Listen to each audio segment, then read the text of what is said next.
Rock is dead. It's a comment that we hear quite a bit of on the internet. Is rock dead? You know, I hear a lot of people asking this question on YouTube, and Robert and myself asked this question in one of our videos. Rock may not be at the forefront of music right now, but I would say it's certainly not dead. Since the beginning of the 21st century, there have been countless bands holding the torch for rock and proving that rock, while it may not be the most popular genre right now, is certainly not dead. Some of these artists I am sure you have at least heard of, and some might be completely unknown to you. One of them is an elder statesman of rock, but who is only just beginning his solo career. This list is by no means definitive, and I am only scratching the surface with it. It is just simply the first 10 artists who came to mind, who serve to remind all of us that rock is not dead. Before I begin, I know that there will probably be some arguments regarding how each one of us defines rock. So that is why I'm asking you to list your picks in the comments. Also, as much as I would like to, we can't play any of the music because we have to avoid copyright gremlins here on YouTube. Before we get started, I just want to say if you like this kind of content, please be sure to click like, click subscribe, smash the bell notification icon so you can know when we release new videos. I want to thank my patron supporters who are helping me make more videos more often. If you'd like to be a patron supporter, please go to patreon.com/TJRTheOriginal. I also want to thank everybody who is sharing these videos on social media. So let's get started. In no particular order, first on this list is Dirty Honey. They are the newest band on this list. And this band rose out of the LA club scene in 2019 with their self-titled debut EP. Now in 2021, this band decided to confuse everyone by also self-titling their first album. I was alerted to this group in the comments section of this channel where they were compared to Aerosmith. And after listening to their latest album, I have to admit I hear the Aerosmith comparison, but I also hear strong influences of both AC/DC and Guns N' Roses. Their new album came out just this weekend. I recommend you check it out. Next is The Pretty Reckless. Formed in 2010 by lead singer Taylor Momsen, this band shows influences of Led Zeppelin, AC/DC, The Runaways, 90s grunge, and 80s glam rock metal. Their latest album came out earlier this year. It's entitled Death by Rock and Roll.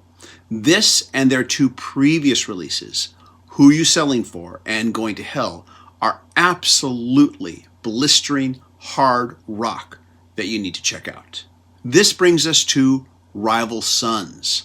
Formed in 2008, originally evoking a very strong heavy blues rock vibe, this band continues to evolve their sound, but they remain strong and powerful purveyors of hard rock.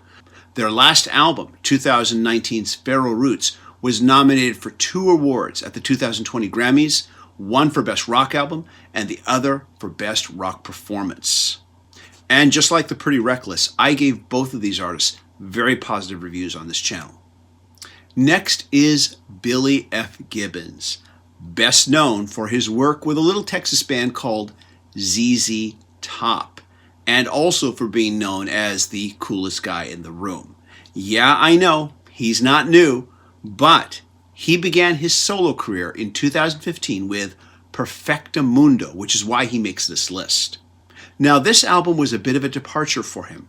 Perfectamundo had Billy Gibbons mixing Afro-Cuban rhythms with blues-based rock under the name Billy Gibbons and the BFGs.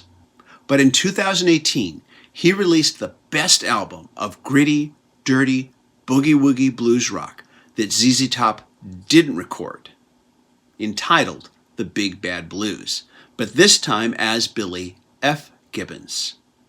And I gave this album a very positive review on the Music Worth Buying show. He has recently released 2 advanced singles available for streaming right now for his upcoming next solo album entitled Hardware that continues where he left off with the Big Bad Blues, and I encourage you to go check it out. Next is the Black Keys. Since 2002, the Black Keys have been rocking it hard and heavy but always with an eye for exploration and mixing in different musical textures. No matter where they've gone musically, and even when they've experimented with other sounds, they always keep rock close at hand. Their last album from 2020, entitled Let's Rock, lived up to its title. While we're on the word black, let's not forget Black Mountain. I first became aware of this band with their very Led Zeppelin / Deep Purple influenced 2009 album, Wilderness Heart. Their debut release was in 2004, and they have been expanding their sound ever since. Their latest release is entitled Destroyer, and no, it's not a Kiss tribute album. Released in 2019, Destroyer embraces both Black Sabbath gloom and wild 60s psychedelics. Next we have Royal Blood. This band is just a bassist and a drummer, but the bassist has managed to completely rethink the bass into feeling and sounding like a completely new instrument. This is tight, punchy, heavy rock with influences of electronica. In 2015, the band won Best British Group at the Brit Awards, receiving their trophy from an admirer, none other than Led Zeppelin guitarist Jimmy Page. And when Jimmy Page is one of your admirers, I think you're probably getting the rock right. This band has only seen 2 full-length releases since their self-titled 2014 debut, but they have recently released 3 new advanced singles for their upcoming 3rd album entitled Typhoons, releasing April 30th. Next we have Greta Van Fleet. For all the controversy this band generates over sometimes sounding too much like a certain British rock band from the 70s, there is no denying that they have been bringing heavy rock back into the forefront of modern music. There's also no denying that they are 4 amazing young musicians who are always challenging themselves musically. Their latest album, 2021's The Battle at Garden's Gate, begins to see them moving away from those comparisons to that certain other British rock band and forging their own musical direction. Next, we have a group called Dorothy. This band was built around lead singer Dorothy Martin, who will more than likely draw some Janis Joplin comparisons. Rolling Stone named Dorothy one of the 50 best new artists of 2014. Their last album, 2018's 28 Days in the Valley, is gritty, bluesy, heavy rock that I thought was one of the most LA-sounding records I have heard since Van Halen and The Doors released their debut albums. Finally, we have a group called Joyous Wolf. Since 2018, the band has released a number of singles and an EP, but in 2020, they released their first full-length album entitled Place and Time, and their debut rocks with a very in-your-face immediacy and urgency that has me comparing them to both Pearl Jam and Led Zeppelin during their early days. So that was 10 artists and albums that I feel are holding the torch for rock and roll, who are saying rock is not dead, even if it's not the most popular genre on the planet right now. And once again, I was only scratching the surface with this list. I know that there are many more out there. In fact, as I started filming this, I began to think of more that I should have included, but we're going to stop at 10.